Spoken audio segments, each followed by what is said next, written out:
Capture भनेको त अब त्यतिखेर भनेको सङ्कटकाल थियो अनि हामी सङ्कटबाट घरमा बस्नु हुँदैन भनेर सबैले छोरा मान्छे बस्नु हुँदैन भनेपछि हामी म चाहिँ अब पोखरामा हाम्रो आफ्नै मान्छेहरू थियो यस्तै कुल्ली लेबर काम गर्नुपर्छ भनेर चाहिँ हामी त्यहाँबाट 6-7 जना हामी हिँडेको थियो आफन्त भाइहरू जस्तै भएर अनि यहाँ जब यो 70 सिराहा हुँदै अझै झन् त्यहाँ पनि हामीले जबरजस्ती छिर्यौँ गाडीमा र यहाँ लालगढमा चाहिँ यिनीहरूको गडै त्यहाँ उर्लेको रहेछ त्यहाँनिर उहिले उडाइदिएको थियो त्यहाँको सेनाको उहरू ब्यारेकहरू अनि त्यहाँनिर छापिदियो अनि हामीले 10वटा गाडी नाइटहरू सबै तिरोकै हामी बिचको उसमा थियौँ अनि हामी मात्रै धेरै उसमा हामी सबै धराने ग्रुप भएको गर्दाखेरि धरानमा त्यतिखेरको कमान्डर भनेको यो ऊ थियो किरण राई अनि किरण राईलाई फोन गरेँ धरानको भाइहरू यहाँ आउँदैछन् 7 जना छन् भनेको छ तिनीहरूले लिएर जानु उतै गोर्खामा भन्दियो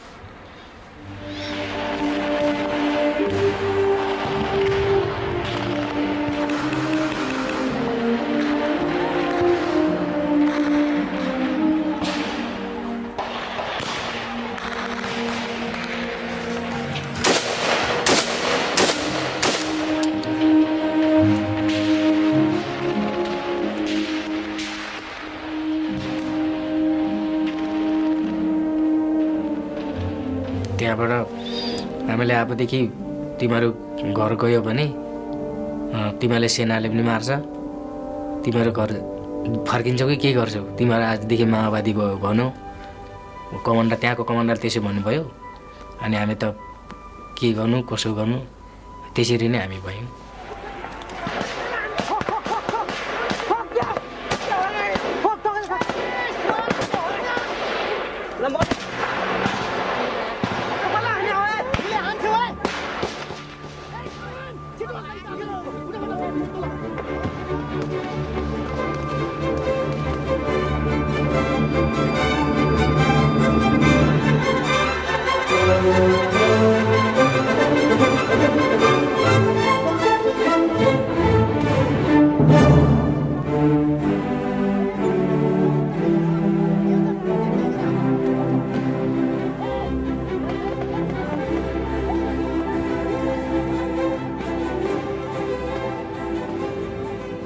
My name is Komal Subba.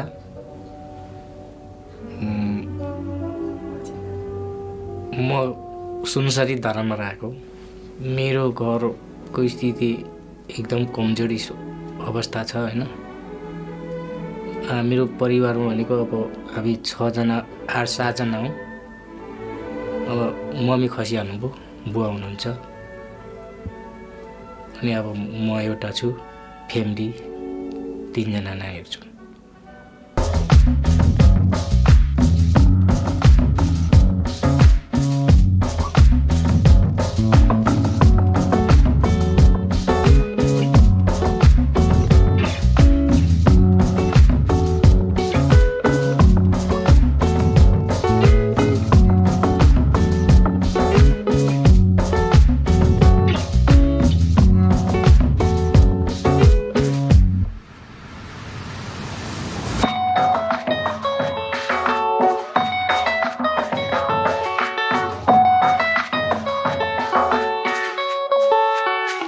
गर्ने ठाउँ त मैले केही पनि छैन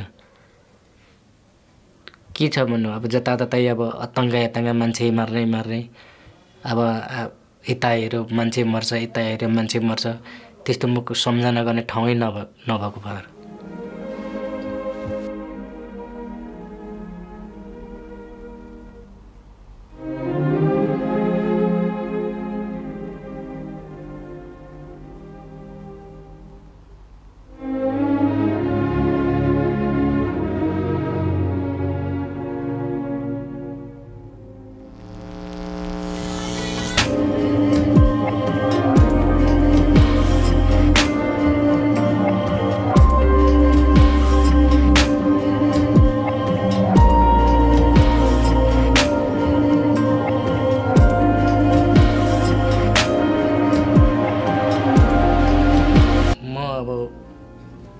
पहिले मेरो बाल्यकाल भनेको मेरो पहाडमै बित्यो मेरो पढाइको अवस्था सिलसिला भनेको एकदम अब म यहाँ झर्दाखेरि 12-15 वर्षको थिएँ होला।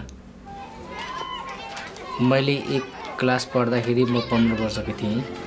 मेरो साथीहरू सबै साना थिए, सबैभन्दा ठुलो भनेको म थिएँ। म कक्षा 1 मा होल फर्स्ट गरेँ। त्यतिखेर होल फर्स्टको जमाना थियो। अनि मैले 2 मा पढेको एकचोटि 3 मा हेडमास्टरले राखिदिनु भयो। 3 मा फेरि म राम्रो एक्जाम पढ्दै गएँ। अनि 3 मा पनि मैले राम्रै हासिल गरेँ। फेरि चार्ट पढिनँ, मैले एकैचोटि 5 मा हाम फालेँ हैन। त्यसरी लेखाइदिनु सरहरूले। त्यहाँबाट 5 क्लास चाहिँ अब एक्जाम जिल्ला स्तरीय हुनु पर्यो। त्यहाँबाट चाहिँ अब त्यहाँबाट क्लास चढ्नु नपाउने भएपछि त्यहाँ चाहिँ अब म एक्जाम जिल्ला स्तरीय नै दिएँ। त्यो पनि मैले राम्रै पास गरेँ। अनि 6 पढ्नु पर्यो। अनि 6 पढेँ। 6 पनि राम्रै अब त्यति फर्स्ट सेकेन्ड त ल्याउन सकिनँ र पनि मैले राम्रो विषय नगरी पास गरेँ। 6 पनि 7 पनि त्यसरी मैले पास गरेँ। 7 क्लास पनि जिल्ला स्तरीय परीक्षा थियो, त्यो पनि मैले राम्रै विषय नगरी पास गरेँ। अनि 8 पनि मैले त्यसरी नै पास गरेँ। अनि 9 पनि 9 मा चाहिँ मलाई मेरो इङ्ग्लिस कमजोरी भएको कारणले इङ्ग्लिसमा चाहिँ 1 विषय ल्याएको 9 मा। अनि मैले 10 मा 6 महिना पढेँ, त्यतिकै मैले छोडिदिएँ। त्यो चाहिँ यस्तो अब म 10 क्लास पढेँ, 6 महिना पढेर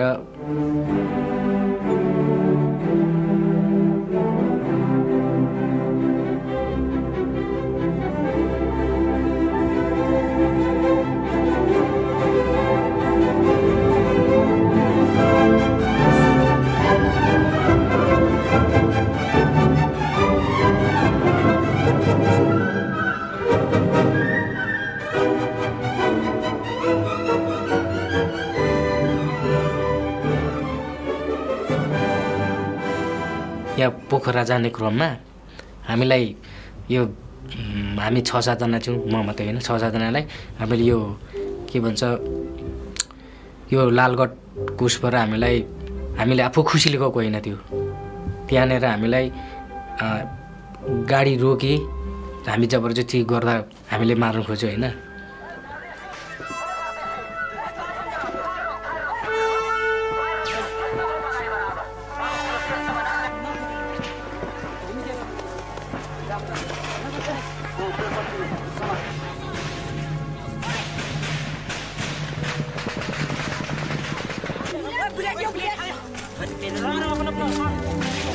माओवादीले हामीले त्यहाँबाट लग्यो।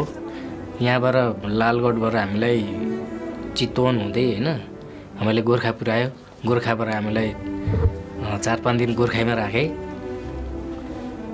त्यहाँबाट हामीले आफूदेखि तिमीहरू घर गयो भने तिमीहरूले सेनाले पनि मार्छ, तिमीहरू घर फर्किन्छौ कि के गर्छौ, तिमीहरू आजदेखि माओवादी भयो भनौ। कमान्डर त्यहाँको कमान्डर त्यसो भन्नुभयो। अनि हामी त के गर्नु कसो गर्नु, त्यसरी नै हामी भयौँ।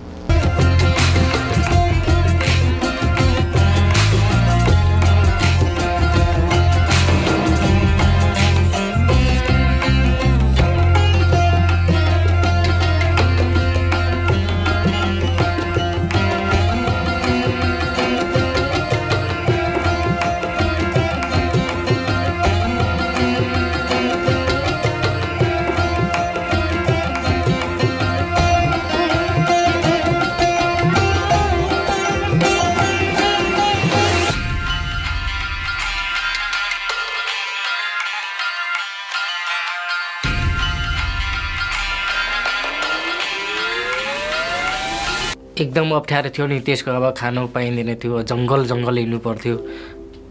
अब एउटा 2 जना भए पो अब 200-300 जनाको ग्रुपमा हिँड्नु पर्थ्यो। अब त्यहाँ खानु भनेको अब त्यहाँ भनेको खानु भनेको जहाँ पुग्नु पर्थ्यो, जहाँ पाकेको हुन्थ्यो खानु त्यहीँ पुग्नु पर्थ्यो। अब बिचबिचमा पानी पनि खानु पाइँदैन, नास्ता पनि खानु पाइँदैन थियो। अब चिउरा बोकेको हुन्थ्यो, अब त्यो चिउरा कतिजनाले पुग्ने। अब खानु जहाँ पुग्नु पर्थ्यो त्यही खाइन्थ्यो अनि त्यहाँबाट फेरि अब यो के अरे यो सामाजिक काम गर्न जानुपर्ने हुन्छ कि पुल बनाउन जानुपर्ने हुन्छ कि शहीद गेट बनाउन जानुपर्ने हुन्छ कि त्यहाँबाट ग्रुप छुट्याइदिन्थ्यो अनि कसैले अब यस्तै अब त्यतिखेर भनेको बोक्ने सामान थिएन मान्छेले नै बोक्नु पर्थ्यो 50 केजीको यो सिमेन्टको बराहरू अब गिटी बलुवा त्यसरी बोकेर लगेर जहाँ शहीदहरू मरेको हुन्थ्यो तिनीहरू एकै रातमा शहीद गेटहरू बनिन्थ्यो शहीद पुलहरू बनिन्थ्यो त्यसरी बनाएर हामीले यो लमजुङको खोइ के खोलामा 3 रात हामीले त्यहाँ काम गऱ्यौँ त्यतिखेर 29 वर्षको थिएँ 29 वर्षको थिएँ यसमा मैले 6 वर्ष त घर परिवारसँग सम्पर्क त भएन अब बाहिर काम गरियो बाहिर हिँड्यो अब कन्ट्याक्ट गर्न नदिने अब घरमा अब त्यत्रो वर्ष हिँडिसकेपछि अब घरमा गयो अब जताततै चेक आफ्नो नागरिकता नभएको अनि सिधै माओवादी भनौँ हानिहाल्थ्यो त्यही डरले हामी त्यही ग्रुपमै हिँड्यौँ कि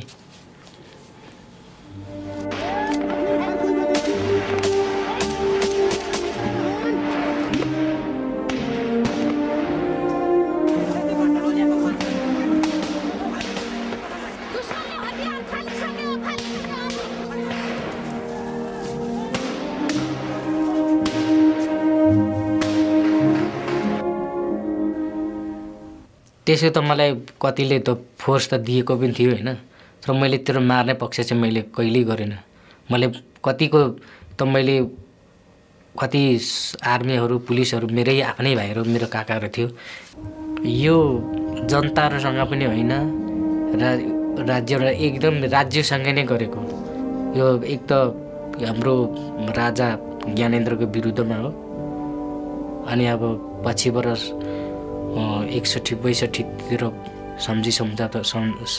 सन्धि सम्झौता भएपछि मात्रै हामी खुल्ला रूपमा हिँड्नु पाइएको हो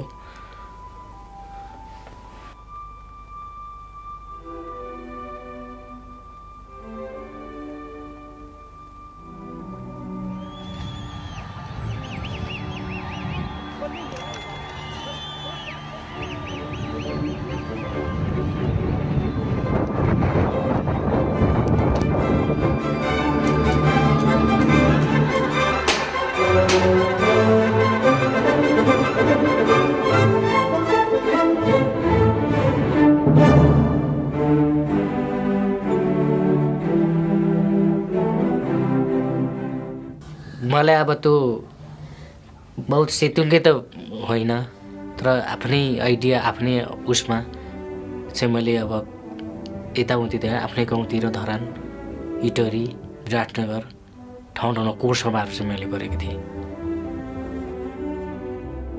त झन्डाहरू हेर्दाखेरि कस्तो अनुभव पर्छ म पहिले जस्तो जनयुद्धमा थिएँ त्यस्तै लाग्छ सम्झनाहरू त्यस्तै आउँछ त्यो चाहिँ म जब जनयुद्ध कालमै झन्डा बोकेर हिँडेको थियो युद्धमा त्यही फिलिङ आउँछ त्यो याद त्यो झन्डाहरू देख्दाखेरि म त्यहीँ हिँडेको छु त्यहीँ जस्तो लाग्छ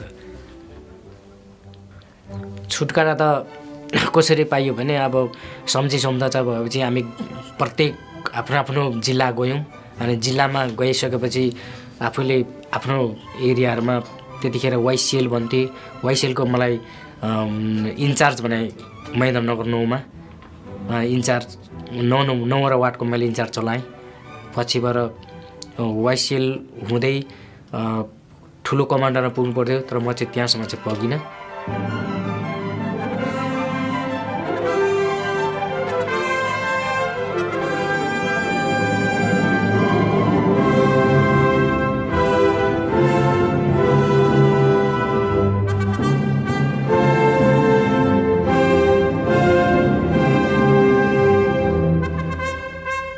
मैले 55-56मा मैले यही काठमाडौँमा मैले ग्रहण गरेको थिएँ तपाईँहरूलाई अस्ति पनि मैले भनेको थिएँ त्यो विषयमा त फिलाडेल्फिया भन्ने चर्चमा मैले ग्रहण गरेको थिएँ त्यसरी फेरि गएपछि चाहिँ मेरो घरमा चाहिँ विवाद भयो अब मेरो अब त्यत्रो 60-65 दाजुभाइहरू सबै अहिले मसँग बोलचाल छैन मेरो अब आमा त मैले खस्नुभयो, मलाई जबरजस्ती क्रिया गर्न लगाए, कपाल काटेँ गरेँ। अब म एक्लै थिएँ, मेरो पक्षमा बोल्ने कोही पनि थिएन। मेरो बाइबलहरू दिनुभएको थियो यहाँको पास्टरहरूले, त्यो बाइबलहरू सबै कता कता पुर्याइदिए, डढाए कि लगाइदियो थाहा भएन। मैले परमेश्वरलाई कसरी भेटेँ भन्ने बारेमा पनि म यस विषयमा पनि म पहिले 7 क्लासमा कि 5 क्लासमा मैले थोरै जिजसको बारेमा मैले पढेको थिएँ। त्यसबाट अब त्यतिखेर यो जिजसको येशू ख्रीष्टको बारेमा खुल्लमखुल्ला प्रचार थिएन, तर यस्तो सानो सानो पेपरहरू ल्याएर भर्याङमा राखिदिन्थ्यो, ढुङ्गाले खिचेर राखिदिन्थ्यो। अनि त्यही किताबहरू निकालेर अरूले भन्थे यो पढ्नु हुँदैन, यो लगेर डढाइदिन्थ्यो, तर म चाहिँ राख्थेँ, बटुल्थेँ अनि म पढ्थेँ। यसमा एउटा छ मैले गरेको होइन, यो उसमा चाहिँ गवाई भन्थेँ होइन, तर मैले गवाई दिएको थिएँ त्यहाँ उसमा भैँसे पार्टीमै चर्चमै दिएको थिएँ। त्यतिखेर भनेको अब मैले बिहे गरिसकेको थिएँ मैले होइन, बिहे गरेर म काठमाडौँ आएको थिएँ। अनि यहाँ मैले ग्रहण गरिसकेको थिएँ। अब पहिलेको मेरो यो बच्चा खेरो गएको थियो, अनि त्यो भएपछि मैले यहाँ यो पास्टरले भन्नुभयो यस्तो यो पिर नगर, यो परमेश्वरमा विश्वास गर, तिमीलाई केही हुँदैन, फेरि तिम्रो हुन्छ भन्नुभयो। अनि मैले परमेश्वरमाथि विश्वास गर्न थालेँ। अनि फेरि मैले यो परमेश्वरलाई मैले मागेँ, अनि मागेको बापत मैले फेरि मेरो छोरै जन्म्यो। अब यसरी नै अब मेरो घर परिवारबाट म त क्रिस्चियन होस्, हामीसँग यो अब त दाजुभाइले मलाई उ गरेपछि म घरबाट झगडा गरेर निस्केर हिँडेँ। त्यतिकै बिलासेर हिँडेँ म 2-3 वर्ष भएरै। अनि मेरो बहिनी पछिबाट मेरो बहिनी पनि क्रिस्चियन भएछ। अनि उसले मलाई फोन गर्यो, बोलायो, कन्ट्याक्ट गर्यो, दादा कहाँ छस्, म पनि क्रिस्चियन भएँ। मेरो ज्वाइँ झन् खराबी मान्छे थियो, ज्वाइँले पनि बनाएछ। अनि मलाई खुसी लाग्यो क्या, मेरो ज्वाइँ त्यस्तो बिग्रेकोमा चाहिँ त्यस्तो जोडाएर चाहिँ मेरो बहिनीको दाँत झारिदिएको छ, केही छैन थियो त्यतिखेर हिर्काएर भान्जालाई काटे, भान्जीले हिर्काउने त्यस्तो भयो। खुसी लाग्यो मलाई, मेरो तपाईँको ज्वाइँ पनि क्रिस्चियन भएको छ अहिले, आउनु दादा भन्यो। भने म धरान आएर फोन गरेको बहिनीलाई, अनि कुन त चर्चमा जान्छस् भनेको, अहिले यहीँ मङ्गलबारेमा म जाँदैछु, तर पछि बाङ्गेमै हाम्रो चर्च खोल्दैछ भनौँ। अनि म त्यत्तिकै हुँदै त्यहीँबाट यो हाम्रो सुगम पास्टरहरू आउनुभएको रहेछ यहाँ। अनि त्यो सुगम भाइले अब डनबस्कोमा दाइले पठाउनुपर्छ यहाँ आउने उदेखि भनेर चाहिँ त्यहाँबाट चाहिँ मलाई सुगमले नै बहिनी मार्फत मैले यहाँ आएको छु।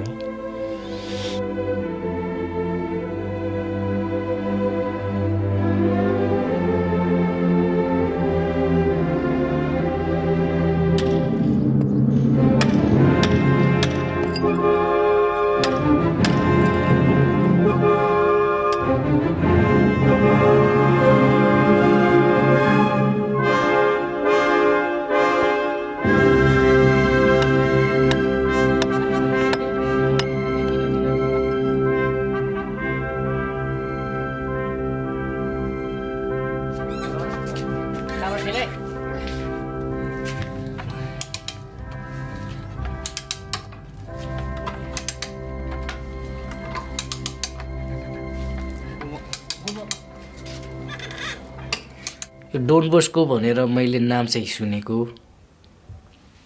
त्यहाँबाट म ठाउँमा अब धरानतिर म गइरहेको थिएँ। त्यतिखेर माथि लक्ष्मी सडकमा रहेछ डनबस्को भनेर यसो हेर्थेँ, त्यो यो डनबस्को यो स्कुल हो कि यो के हो भन्थेँ, त म छिरेको थिइनँ त्यसमा। मैले यो ट्रेनिङबाट के हासिल गरेँ भने अब यो ट्रेनिङ मैले इलेक्ट्रिकल सिध्याएँ, अब यो प्लम्बर सिक्दैछु। यसबाट अब मैले यो पुरा गरेर गएँ भने मेरो खुट्टामा म आफ्नो उभिन सकेँ। मैले आफैले कमाएको पैसाले म आफै पढ्छु, आफै कमाउँछु, आफै खान्छु। मेरो अब मैले सके भने म समाजसेवा पनि गर्छु। अब मेरो घर परिवारमा मलाई त क्रसै भएन र पनि म समाजसेवा पनि राख्ने मेरो सोच पनि पहिल्यैदेखि सोच पनि त्यो हो। मैले गरेर पनि आएको छु। अनि अब मेरो विचारै त्यही छ।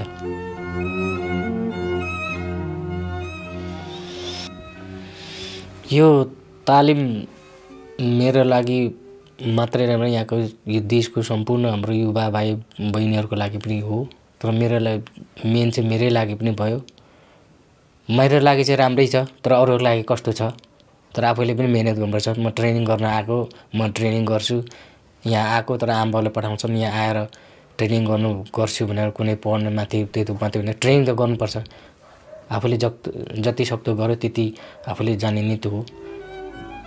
मेरो निम्ति त स्कुल भन्दा पनि अझै बढी पनि लाग्छ मलाई ट्रेनिङ। अब यहाँ खानु अब तपाईँले दिनुभएको छ, बस्न दिनुभएको छ, अब सुविधा छ। अब यतिको सुविधा भनेको त अरू ठाउँमा त पाइँदैन, पाउँदैन। अब ट्रेनिङ देला तर बस्ने खाने सुविधा हुँदैन। अब यहाँ त तपाईँले दिनुभएको छ। मेरो लागि चाहिँ राम्रो छ।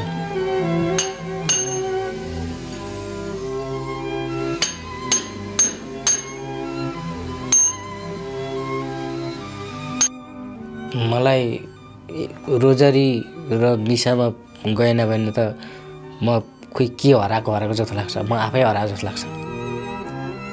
मैले सोचिसकेको छु खबर। यो मेरो आफ्नै मनले, मेरो आफ्नै हृदय, मेरो आफ्नै मनबाटै मैले अस्ति बहिनी पनि भने गएर, बहिनी म अब उता क्याथोलिकतिरमा जान्छु, म उतै फादरसँग बप्तिस्मा गर्छु, पानी बप्तिस्मा माग्छु। मैले भनेको छु मेरो इच्छाले हो, कसैको जबरजस्ती, कसैको करले होइन। मैले योभन्दा पहिले चाहिँ म बुझेको त थिइनँ, तर म यहीँ जब प्रवेश गरेँ तपाईँहरूसँगै अब रोजरी यता मिसा बलिदान यो वचनहरू सुने होइन। वचनहरू भजनमा उहरूमा त्यसै गीतहरूबाट त्यसैबाट भएको मन परे।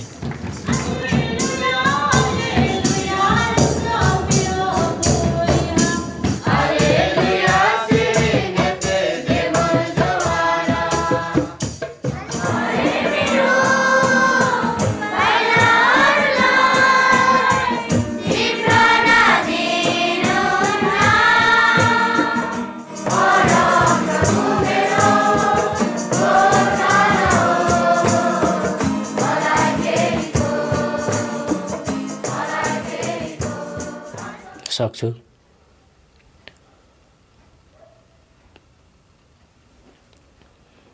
म अब विश्वास गर्छु क्याथोलिक मण्डलीमै होइन। म अब क्याथोलिकै बन्छु पनि, अब विश्वास पनि गर्छु। अब दाग रस रोटी अब यिनीहरू भनेको अब ती परमेश्वरै हो भनेर म विश्वास गर्छु। हेर्नुहोस् परमेश्वरको मेम्ना, हेर्नुहोस् दुनियाँको पाप मेटाउने धन्य हामीहरू उहाँको भोजनमा बोलाइएका।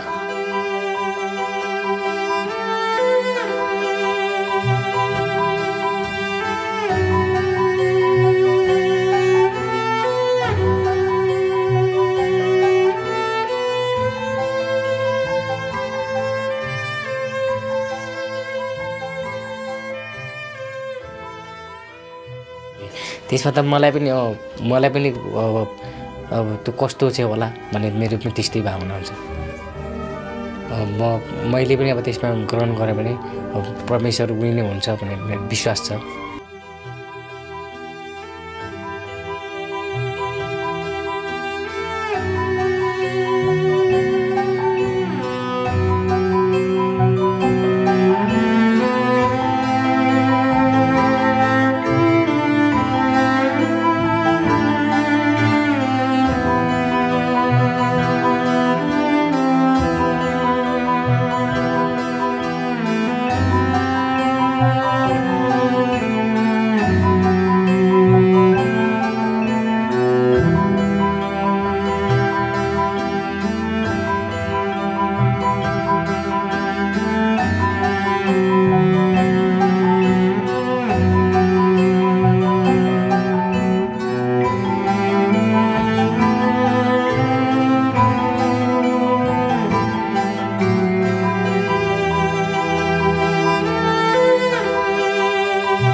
प्रभुपुत्रको भन्दा पनि भेडा गोठालाको चाहिँ मलाई मन परेको छ।